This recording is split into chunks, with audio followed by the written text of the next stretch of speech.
Catherine Burke, and this is my proposal to the animal shelters throughout the United States. Typically, animal shelters charge a surrender fee when you want to give up your pet. While these nominal fees may help the facilities facilitate animals, shelters should not charge a fee for the surrendering of pets.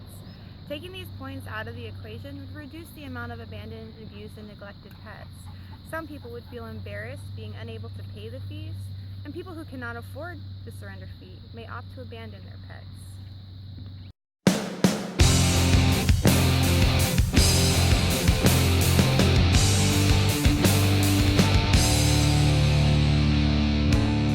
I've been here so long, this side of grace, relying on everyone's version of space. Time in a box, stand up to see the corners unfolding and covering me. Would you stand alone if you could be great, or wait for a daydream to take you away? I'm fine today. I stand in circles, but it all still feels the same. Would you agree? This world was never meant for one like me. I live in a cloud. So, do you agree with the surrender fee at the shelters? Okay. No, I don't. Why? The reason is because a lot of people suddenly come into like financial hardship and whatnot. Everyone has their reason.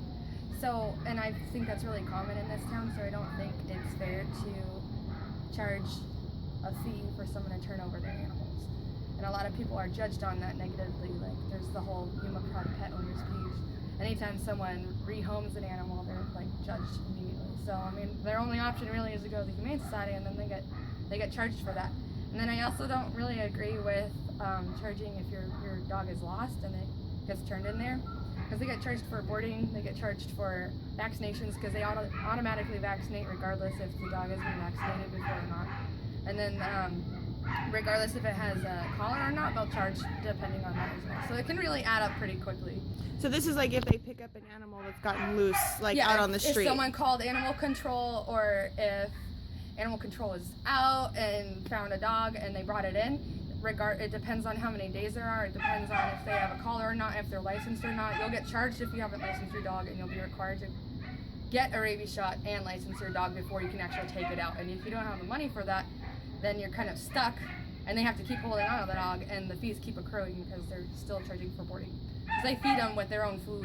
I understand that, but it's kind of difficult if you're in a financial bind already. Do you think there would be a benefit to convincing the local shelters not to charge the fee for like surrendering animals? Yeah, I think there would be a benefit. I feel like animals would be rehomed, and they'd be in better homes. Because if someone can't really take care of an animal, then the animal might be starving, or like if they don't have room for the animal, Overpopulation and abused, neglected, and abandoned animals throughout the U.S. doesn't solely lie on the animal shelters charging these fees. We also need to raise awareness, and we need to educate the people who want to adopt animals. Therefore, the shelters and adoption facilities should offer classes before the adoption goes through. That way people can truly understand the responsibilities that come with having an animal. A lot of times people get really overwhelmed if their animal isn't easily trained, or if it's eating too much, they can't afford the food, can't afford medical care. There's a whole host of reasons why animals would be surrendered. So offering these classes before adoption will raise awareness and also educate the people what they're getting themselves into. Two of the states that I've researched were Florida and Massachusetts. Both of these states require that you pay a surrender fee anywhere between $25 and $50. Both of these states also, you have to make an appointment before you're able to surrender your animal. They need medical records, they need to make sure that your pet is clean, has all of its food and medications, and they need to have written consent from the veterinarians before accepting these animals. Again, some people can't afford these. They usually surrender their pets because they can't afford the medical care or the food or the spay and neuter. So that automatically takes them out of the equation when trying to surrender a pet that they can't care for. Pets that aren't able to be cared for typically can be left outside. They're abused, they're neglected, they don't get paid attention to, and they're allowed to pretty much roam free. So again, reducing or completely eliminating the surrender fee from these facilities would really help the overpopulation in the homeless animals throughout the